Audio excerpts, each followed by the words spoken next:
નમસ્કાર, જેતપુર લાઈવ ન્યૂઝમાં આપનું સ્વાગત છે। હું ગિરીશ આજરા। જેતપુરના બોખલા દરવાજા પાસે રોજે રોજનો ટ્રાફિકનો સામનો લોકોને કરવો પડે છે। તમે જોઈ શકો છો કે જે મોટા વાહનો છે તે માલ ઠલાવવા માટે અત્યારે આ નાના રસ્તા ઉપર આડો ઊભો રાખેલ છે, તમે જોઈ શકો છો। અને અત્યારે તમે આ જોઈ શકો છો દ્રશ્ય। અને જે ટ્રાફિકના શું કહો તમે?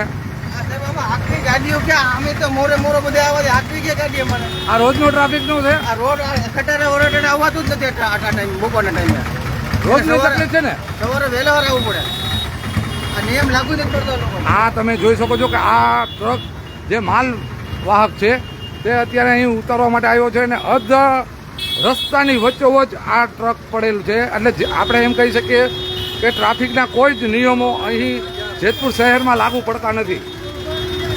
તમે જોઈ શકો છો કે આ જે નાનો રસ્તો છે એમાં પણ આ માલવાહક જે છે અત્યારે અડધો રસ્તો રોકીને બેઠા છે।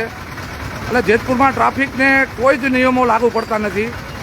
ટ્રાફિકને જાણે વેપારીઓ ઘોડીને પી ગયા હોય તેવું લાગી રહ્યું છે। અને આવા તડકાના લોકો હેરાન પરેશાન થઈ રહ્યા છે। તમે જોઈ શકો છો કે અત્યારે લોકો પ્રસંગોમાં જઈ રહ્યા હોય છે, ત્યાં પણ મોડા પડતા હોય છે। શું કહો છો તમે? સવારે બોખલા દરવાજા આ જ ગાડી હતી, સવારે ટ્રાફિક કર્યો હતો ને અત્યારે પાછો અહીંયા બપોરે અહીંયા રાખી છે। સવારે વાર રાખી હતી લોકોએ અને અત્યારે અહીંયા રાખી છે। ટ્રાફિક આ પબ્લિક જાય ક્યાં તડકાની અત્યારે? એટલે રોજની તકલીફ છે ને? હા, કાયમીની રોજની તકલીફ, મોટી ગાડીઓ અહીંયા આવે એટલે થાય તકલીફ થાય છે। તમે જોઈ શકો છો કે પ્રસંગોમાં પણ જતા લોકો પણ અત્યારે હેરાન પરેશાન થઈ રહ્યા છે। અને નાનો એવો રસ્તો છે તેમાં જે વેપારીઓ છે તેમના ગોડાઉન આવેલા છે, ત્યાં માલ ઉતારી રહ્યા છે। ખરેખર જ્યાં રહેણાંક વિસ્તાર હોય છે ત્યાં ગોડાઉનો હોવા જ ન જોઈએ। આ તંત્રની ઘોર બેદરકારી છે અને ટ્રાફિકને ઘોડીને પી ગયા હોય તેવું અત્યારે વેપારીઓ લાગી રહ્યા છે। અને સામાન્ય લોકો અહીંથી હજારો લોકો આ રોડ ઉપરથી પસાર થતા હોય છે, જ્યારે ટ્રાફિકનો સામનો કરવો પડે છે।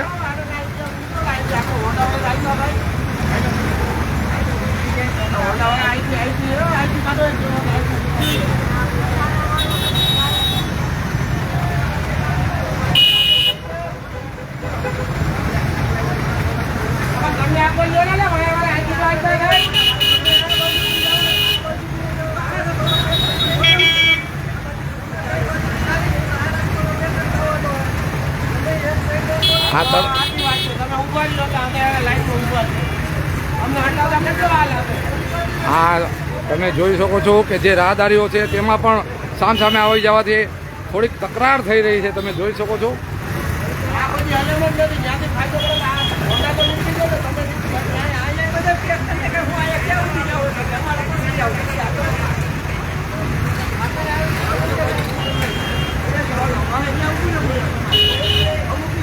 આ જે માલ ગાડી ઉતારવા આવી છે તમે જોઈ શકો છો કે આ માલ ઉતારવા માટે અડધા રોડ ઉપર ગાડી પડેલી છે, તેના કારણે આ ટ્રાફિક સર્જાય છે।